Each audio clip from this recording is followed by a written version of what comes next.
बिल्कुल भी time waste नहीं करूंगा भाई। कनाडा में कुछ घंटों पहले मार्क मिलर जी ने बड़े बड़े धमाके किए हैं, ठीक है। वो 5-6 धमाकों के बारे में आज की वीडियो के अंदर बात करेंगे।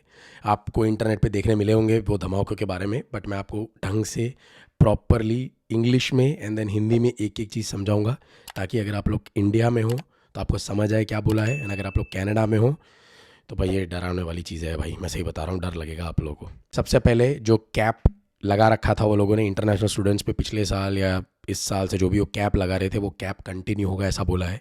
स्क्रीन पे आप लोगों को फोटोज़ पॉप होते चले जाएंगे, वही मैं एक्सप्लेन करता चला जाऊंगा आप लोगों को।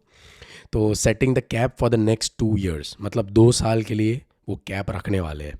The cap will be set at a stable level for 2025 and 2026 and will be set at 10% below the 2024 cap level. मतलब 2024 का जो कैप लेवल था ना, उससे भी 10% लो कर देंगे 2025 एंड 2026 में। मतलब the idea is to reduce the cap ceiling from about 4,85,000 issued study permits in 2024 to 4,37,000 study permit issued in both 2025 and 2026। 4,85,000 study permits वो लोगों ने 2024 के अंदर इशू करने का एक प्लान बनाया था, राइट। वो भी कम नहीं होते यार 4,85,000 स्टडी परमिट्स, बट अभी वो उसको कम करके 4,37,000 स्टडी परमिट्स करने देंगे 2025 एंड 2026 के अंदर। सो ये कुछ घंटों पहले आए हुए समाचार है भाई। तो स्टडी परमिट का जो कैप है वो रहेगा। आपको लगा था 1 साल के लिए या 1.5 साल के लिए रहेगा, बट ना, ये भी रहेगा और 2026 तक ये कैप रहने वाला है। ये तो कुछ नहीं है भाई, आगे जो न्यूज़ आ रहा है वो तो लिटरली ऊपर नीचे कर देंगे। सो ये था कैप से रिलेटेड। उसके बाद changes to post graduate work permit eligibility. Additionally, more changes have been made to eligibility requirements for a postgraduate work permit (PGWP). Applicants will now be required to demonstrate a Canadian Language Benchmark (CLB) score of 7 for university graduates and a CLB of 5 for college graduates who apply after November 1। अगर one thing है, अगर general होगा IELTS तो बहुत easy है, because मैंने without पढ़े दिया था एंड मेरे अराउंड 7.5 आए थे। विदाउट पढ़े, मैंने कुछ भी प्रैक्टिस नहीं किया था, फॉर्मेट भी नहीं पता था कुछ जगहों का। मेरा वीडियो भी चेकआउट कर सकते हो आप लोग। सो लिटरली कोई तैयारी के बिना गया था एंड हो जाएगा। It's nothing man. IELTS general में पैराग्राफ भी छोटे होते हैं, रीडिंग की पैसेज जो होते हैं उनकी बात कर रहा हूँ। राइटिंग भी बहुत ईजी है, लेटर लिखना होता है एंड देन आपको एक पैराग्राफ लिखना होता है। अच्छा, एक मतलब अच्छा खासा आपको वर्ड लिखना पड़ता है, मुझे याद नहीं है कितनी वर्ड लिमिट होती है, बट वो लिखना पड़ता है।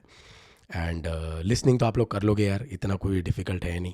एंड बचा क्या, स्पीकिंग भी कर लोगे। यहाँ पे आके 2 साल करोगे तो हो जाएगी स्पीकिंग, ठीक है। एक टारगेट बना लेना, CLB 7 अगर आपको चाहिए तो टेबल यहाँ दिखा दूंगा आपको, पर मॉड्यूल में कितना कितना चाहिए तो एक आइडिया मिल जाएगा आप लोगों को। एंड अगर आपका 5 है तो आपको पर मॉड्यूल में कितना चाहिए वो भी एक टेबल के थ्रू आपको आइडिया लग जाएगा।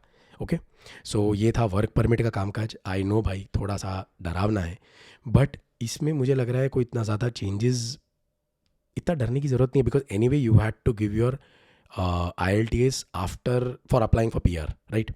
सो instead of that you are going to give for work permit, and ये जो है ये 2 साल के लिए वैलिड होगा। तो ये टाइम फ्रेम के अंदर आप लोग अपना PR भी अप्लाई कर सकते हो।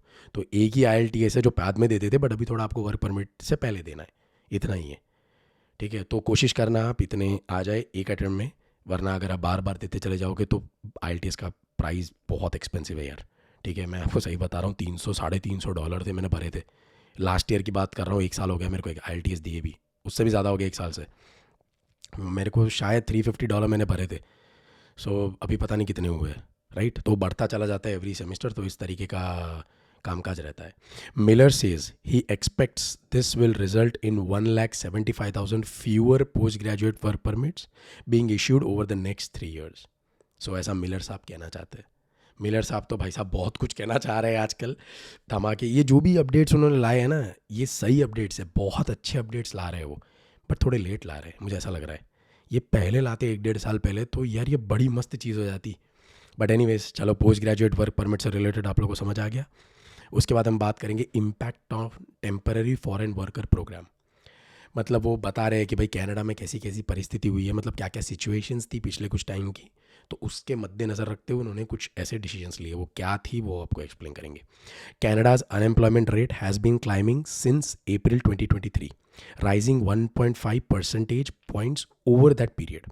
Employment and social development Canada ESDC, says the overall unemployment rate has risen from 6.4% to 6.6%. In August 2024, there were 1.5 million unemployed people. 1.5 million unemployed people. An increase of 60,000 for 4.3% from the previous month. Oh my God, मतलब एक महीने में इतना ज़्यादा spike मारा है. 60,000 unemployment people man.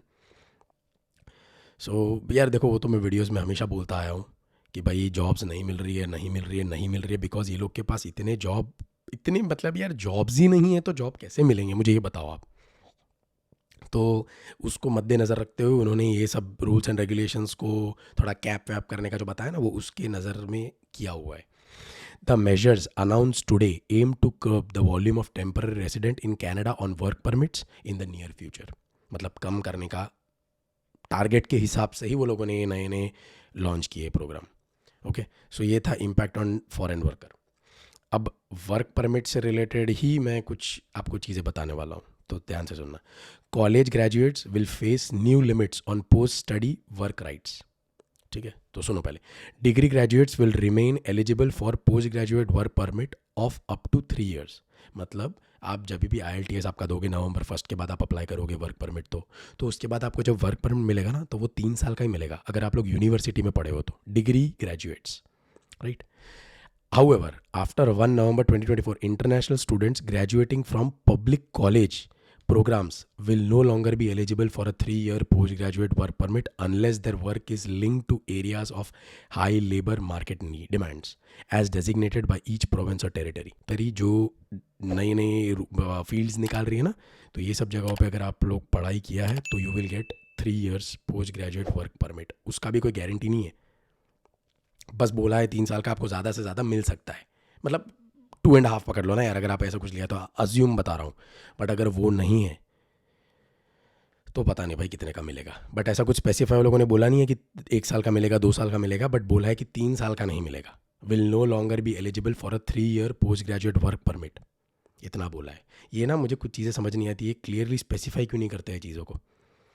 आधी चीज़ों में मतलब ये आपने ये भी नहीं बताया IELTS जनरल देना है, एकेडमिक देना है. आपने यहाँ पे भी नहीं बताया है कि भाई 1 साल का मिलेगा, 1.5 साल का मिलेगा, कितना मिलेगा. मतलब आपको मर्जी में रहेगा वैसा दे दोगे. उसके बाद spouses eligibility for work tied to student study program. Okay, तो ये भाई जो स्पाउसल ओपन वर्क परमिट के बारे में जो मैं चाहता था बहुत टाइम से जिसको बंद करे, वो लोगों ने बंद तो किया है, बट अभी कुछ नया निकाला है. तो सुनो. Previousthe spouses or partners of students at the graduate level had preserved their right to obtain an open work permit. But later this year, the spouses/partners of master degree students whose programs are less than 16 months in duration will no longer be eligible for such a permit. मतलब अगर आप university में पढ़ते हो, आपका programme 16 months मतलब 2 years. मेरा भी 16 months का ही था. ऑन पेपर 2 साल होते हैं, असल में 16 महीने का ही रहता है. 16 months में कंप्लीट हो जाता है. ओके, तो कोई भी यूनिवर्सिटी में पढ़ते हो 16 months में आपका 2 years का प्रोग्राम कंप्लीट हो जाता है. सो अगर आप ऐसी सिचुएशन में हो एंड आपकी वाइफ या आपका हस्बैंड या जो भी आपका स्पाउस है वो आने वाला है यहाँ पे, तो उसको open work permit, spousal open work permit मिल सकता है. नहीं तो भाई साहब, एंड कॉलेज वालों के लिए एंड वो सब के लिए तो पहले से बंद किया हुआ है, तो उनके लिए तो बंद ही है. ये वर्क मतलब यूनिवर्सिटी वालों के लिए बात चल रही है यहाँ पे. सो भाई साहब, ये तो कुछ डरावने न्यूज़ निकाले थे. मैंने कल रात में देखे थे यार, बट मेरा गला पकड़ा हुआ था तो मैं बोल नहीं पा रहा था ढंग से. सो दैट इज़ वाई मैंने वीडियो बना ही नहीं है. मैंने अभी जॉब से आके वीडियो बना रहा हूँ. अभी भी पकड़ा हुआ है, बट मैंने बोला बना देते हैं, ज़्यादा लेट करूँगा तो फिर लोगों को जब इन्फॉर्मेशन मिलनी है वो मिल नहीं पाती है. सो ये था भाई गुड न्यूज़. मेरे हिसाब से everything is good, but timing सही नहीं है. ये चीज़ें 1-1.5 साल पहले भी कर सकते थे, आज करने की इसको कोई ज़रूरत नहीं थी. बट एनीवेज, अब जो हो गया है सो हो गया है भाई. रोना मेरे को भी कोई मतलब नहीं लगता है, आपको भी कुछ होना धोना तो है नहीं रोने से. सो फिगर आउट करो यार, आपको कनाडा से बाहर नहीं निकालेंगे. अगर आपने ढंग का कोर्स लिया है, कोशिश करो IELTS में अच्छे से अच्छे बैंड लाने की. Think positive. IELTS का आपको वैसे भी देखो यार, IELTS तो देना ही है, पहले दो या बाद में दो, क्या फ़र्क पड़ता है. तो पैसे तो देने ही है, उतने ही पैसे होंगे ना. $350 जो मैंने बोले उससे बढ़ गए होंगे ऑब्वियसली, बट उतने ही होने वाले हैं. वो तो कोई ज़्यादा पैसे तो देने ही है, राइट, पहले दो या बाद में दो. सो जो भी रूल्स निकाले वो लोगों ने, वो अगर आप लोग ढंग से जो चीज़ें मैंने बोली ये चीज़ में फॉलो करते हो तो आप लोगों को प्रॉब्लम नहीं आएगा. वरना आ सकता है भाई। ओके, सो कैसा लगा वीडियो ज़रूर कमेंट सेक्शन में कमेंट करके बता देना। अगर कोई नई ऐसी इन्फॉर्मेशन आए या मैंने ना बोली हो वीडियो के अंदर तो आप वो भी कमेंट सेक्शन में कर सकते हो, मैं आपको पिन कर दूंगा। ओके, बट मुझे लगा कि ये जो चीज़ें मैंने बताई ये बहुत इंपॉर्टेंट अपडेट्स थी जिसके बारे में बात करनी चाहिए।